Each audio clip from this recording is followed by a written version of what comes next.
ប្រសិនបើអក្សរយើងអត់ស្អាតទេខ្ញុំ recommend ឲ្យអ្នកទាំងអស់គ្នាទៅសេអក្សរឲ្យធំទោះបីយើងអត់បានស្អាតឲ្យតែអក្សរយើងធំក៏វារៀងស្រួលមើលសម្រាប់លោកគ្រូអ្នកគ្រូដែលគាត់ត្រូវកែกระดาษប្រឡងយើងផងដែរ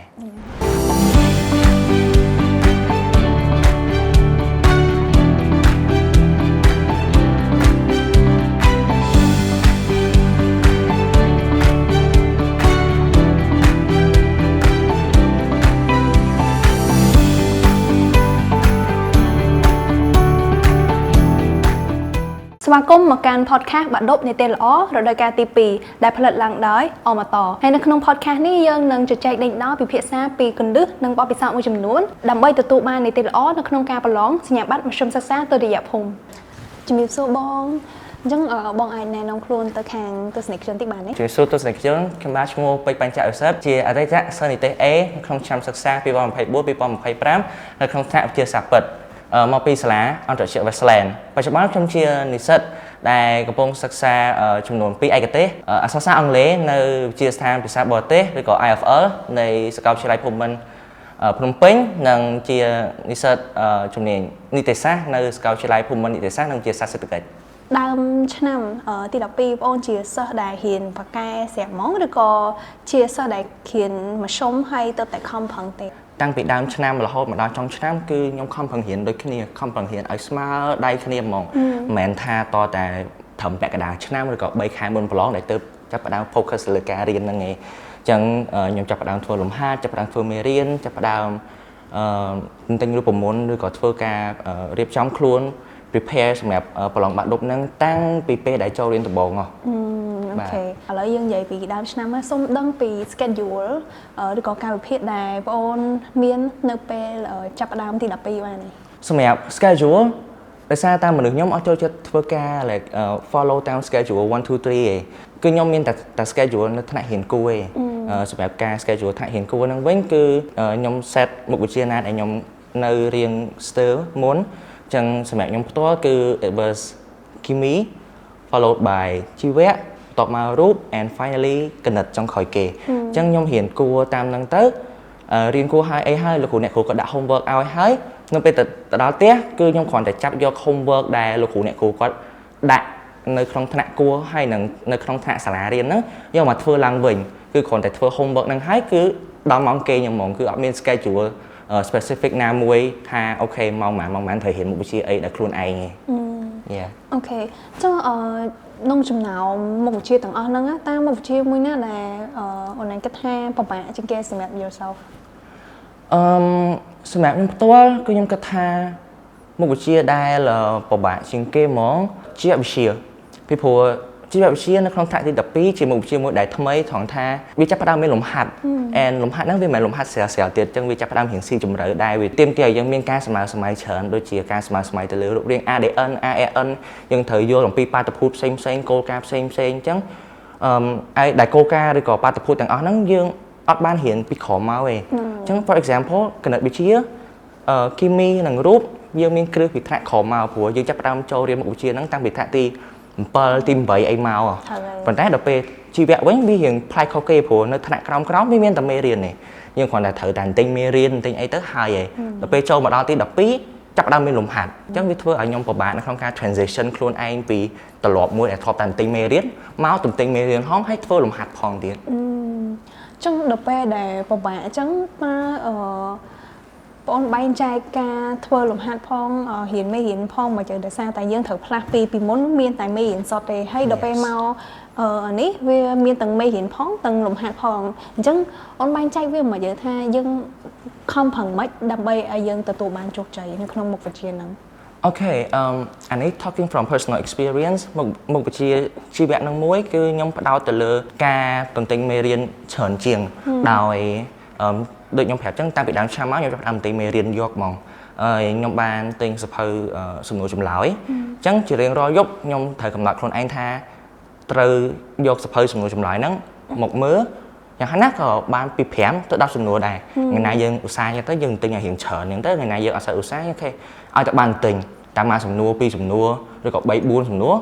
ตบบานnàyเอาจากบานติงhay แต่เรียนกูนั่นคือธรรมดาไปแต่ยังแต่เรียนกูคือลูกครูเนี่ยกูก็โฟกัสแต่เลยลมหัดจานเชียงไงจนtới ការធ្វើលំហាត់គឺខ្ញុំគ្រាន់តែធ្វើនៅក្នុងថ្នាក់គួរហើយ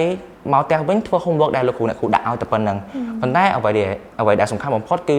ត្រូវទន្ទិញមេរៀនទន្ទិញសំណួរចម្លើយឲ្យបានជារៀងរាល់ថ្ងៃអត់មានឲ្យថ្ងៃណាខានទេព្រោះថាខ្ជិលគឺត្រូវតែយ៉ាងហោចណាស់ក៏បានបើកសៀវភៅមើលដែរចឹងមានន័យថាយើងត្រូវតែមាន discipline លើខ្លួនឯងហ្នឹងហើយយើងត្រូវ discipline ឲ្យច្បាប់ចំណុចសំខាន់របស់យូគឺហ្នឹង Yeah ល្អមែនតើអញ្ចឹងចុះសម្រាប់មុខវិជ្ជាផ្សេងទៀតដូចជាខ្មែរមានផលវិបាកអីហ៎នៅក្នុងការរៀនខ្មែរ I would say នៅក្នុងចំណោមមុខវិជ្ជាទាំង7មុខដែលខ្ញុំត្រូវប្រឡងបាក់ឌុបហ្នឹងខ្មែរជាមុខវិជ្ជាមួយដែលខ្ញុំមានបញ្ហាជាងគេបញ្ហាដំបូងហ្នឹងគឺដោយសារតែអក្សរខ្ញុំអត់ស្អាតមនុស្សខ្ញុំទៅសេអក្សរលឿនសេអក្សរញាប់ចឹងទៅវាយើងអត់មានពេលសម្រាប់ focus ទៅលើថាកាច់តម្រងឲ្យអក្សរមិនស្អាតទេ so you just go with the flow just let your hands move ចឹងអក្សរខ្ញុំបញ្ហាទី1គឺអក្សរអត់ស្អាតបញ្ហាទី2ដោយសារតែខ្ញុំ grow up នៅក្នុងបរិបទមួយដែលប្រើប្រាស់ភាសាអង់គ្លេសច្រើនចឹងធ្វើឲ្យខ្ញុំអត់សូវចេះពាក្យបច្ចេកទេសភាសាខ្មែរបានច្រើនដូចសិស្សដទៃទេវាចោទជាបញ្ហាជាខ្លាំងដល់ការទៅសេតែងសេចក្តីរបស់ខ្ញុំមើលទៅទៅសេបានច្រើនមែនប៉ុន្តែវាអត់មាន adapt វា meaning វាអត់សូវជ្រៅវាដូចរាក់ so វាច្រើនប៉ុន្តែវាអត់សូវមានន័យហើយវាតដែល Yeah អញ្ចឹងដល់ពេលដែលអូខេនិយាយថាអក្សរអត់ស្អាតហើយនឹងមួយទៀតដោយសារតែការប្រើប្រាស់ភាសាអង់គ្លេសរបស់យើងច្រើនអញ្ចឹង Yes បងមានជាtechnique អីមួយដើម្បីកែអាទម្លាប់នឹងបានអត់ពេលហ្នឹងខ្ញុំបាននឹកឃើញថាចេះអូខេការនៅក្មេងគេធ្វើម៉េចដើម្បីឲ្យយើងទៅសេអក្សរស្អាតអញ្ចឹងគេមិនឲ្យយើងរៀនទៅសេអក្សរផ្ចង់អូខេរកអាទម្រង់តារាងយើងទៅសេអក្សរផ្ចង់អាបន្ទាត់បិឈិតyeah like that ហើយខ្ញុំព្រិនអាហ្នឹងមកប្រហែលជាប្រវែងអ្នកចាប់បានទៅសេអក្សរផ្ចង់កខតែយើងមិនមែនទៅសេអក្សរឆ្លាក់យើងសេអក្សរដែលយើងសេធម្មតាទេ take it easy like កខហើយ try to feel emotion យើងអារបៀបកលាស់កដៃរបៀបកលាស់ម្រាមដៃយើងហ្នឹងកខកខងអញ្ចឹងទៅចំណាយពេលជាង2អាទិត្យមកខ្ញុំចាប់ផ្ដើមឃើញខ្លួនឯងថាអូខេរៀង improve តិចឯងអញ្ចឹងខ្ញុំចាប់ផ្ដើមយកវាអនុវត្តទៅលើกระดาษប្រឡងបាក់ឌុបហ្នឹងกระดาษI think it was A3 you call it A3 yeah กระดาษ A3 ហ្នឹងប៉ុន្តែខ្ញុំចាប់ផ្ដើមអនុវត្តដោយការទៅសេមួយទៅសេដាក់អារម្មណ៍ទៅសេយើងមិនទៅសេលឿនទេយើងអត់ចង់បានបរិមាណទេយើងចង់បាន quality អញ្ចឹងចំណាយពេលប្រហែលជាង1ខែទៀតគឺចំណាយពេលទៅសេតែសេចក្តីយកហ្មងអត់ខ្វល់នឹងប្រធានអីក៏បានដែរ just អង្គុយទៅសេញ៉ែឲ្យតែបានដៃយើងបានហ្វឹកហាត់ហើយមួយទៀតគឺបើសិនបើអក្សរយើងអត់ស្អាតទេខ្ញុំ recommend ឲ្យអ្នកទាំងអស់គ្នាទៅសេអក្សរឲ្យធំទោះបីយើងអត់បានស្អាតឲ្យតែអក្សរយើងធំក៏វារៀងស្រួលមើលសម្រាប់លោកគ្រូអ្នកគ្រូដែលគាត់ត្រូវកែกระดาษប្រឡងយើងផងដែរចង់ដឹងពីគណិតវិទ្យា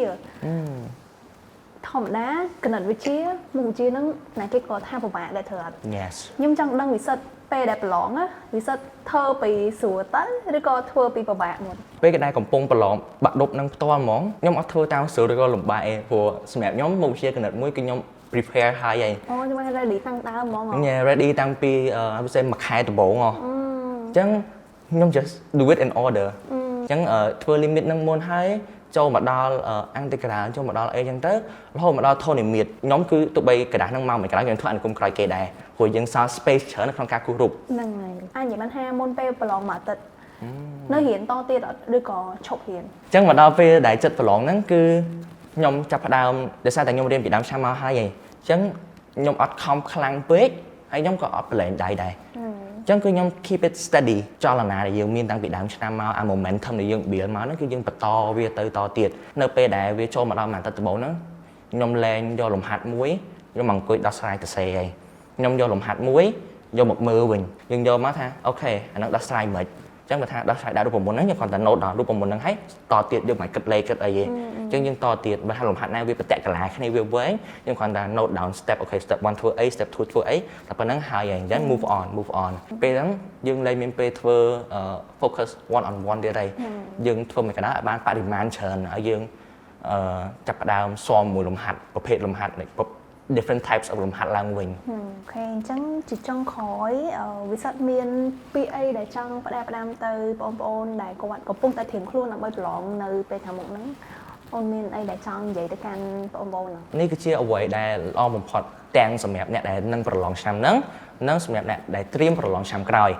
time is the best thing that you can have ពេលវេលាគឺជាវត្ថុដ៏មានតម្លៃបំផុតដែលអ្នកទាំងអស់គ្នាមានបានន័យថាម៉េចបានន័យថាប្រសិនបើអ្នកទាំងអស់គ្នាអត់ទាន់បានចាប់ផ្ដើមតាំងពីដើមឆ្នាំមកទេពេលវេលានេះហើយជាពេលវេលាដែលអ្នកទាំងអស់គ្នាគួរចាប់ផ្ដើមទៅលើការទន្ទេញមេរៀនចាប់ផ្ដើមទៅលើការធ្វើលំហាត់ចាប់ផ្ដើមទៅលើការធ្វើ preparation សម្រាប់អ្នកទាំងអស់គ្នាប្រឡងពាក្យ English proverb មួយដែលគេថា the second best time to grow a tree is right now ពេលវេលាដ៏ល្អបំផុតសម្រាប់ការដាំដើមឈើគឺចាប់ពីពេលនេះទៅប្រសិនបើយើងអត់បានដាំវាតាំងពី10ឆ្នាំមុនទេអូខេអញ្ចឹងសរុបជារួមមកការចែករំលែករបស់វិសិទ្ធយើងអាចសង្ខេបឃើញថាមុខវិជ្ជាអក្សរសាស្ត្រខ្មែរពិតជាមានសារៈសំខាន់មែនទែនក្នុងការទទួលបាននិទ្ទេសល្អនៅក្នុងការប្រឡងបាក់ឌុបហើយមួយវិញទៀតសម្រាប់បងប្អូនខ្លះដែលគាត់កើតមកនៅក្នុងបរិបទដែលប្រើប្រាស់ភាសាអង់គ្លេសច្រើនគាត់អាចនឹងប្រើប្រាស់ភាសាខ្មែរអត់សូវបានល្អអញ្ចឹងយើងជំរុញឲ្យគាត់ខិតខំប្រឹងប្រែងក្នុងការរៀនមុខវិជ្ជាអក្សរសាស្ត្រខ្មែរឲ្យបានកាន់តែខ្លាំងដើម្បីទទួលបានលទ្ធផលល្អទាំងមូលតែម្ដងហើយបន្ថែមពីលើនេះទៅទៀតការប្រើប្រាស់ពេលវេលារៀនតាំងពីដើមឆ្នាំបូកជាមួយនឹងវិន័យគឺពិតជាសំខាន់មែនទែនដើម្បីទទួលបាននិទ្ទេសដែលល្អមួយយើងសង្ឃឹមថា podcast មួយនេះនឹងជួយជាប្រយោជន៍ដល់បងប្អូនដែលកំពុងតែត្រៀមប្រឡងហើយជាចុងក្រោយសូមអរគុណដល់អ្នកទាំងអស់គ្នាដែលបានចំណាយពេលវេលាក្នុងការទស្សនា podcast មួយនេះនិងសូមជូនពរដល់បងប្អូនឲ្យទទួលបាននិទ្ទេសល្អក្នុងការប្រឡងសញ្ញាបត្រមធ្យមសិក្សាទុតិយភូមិនាពេលខាងមុខសូមអរគុណ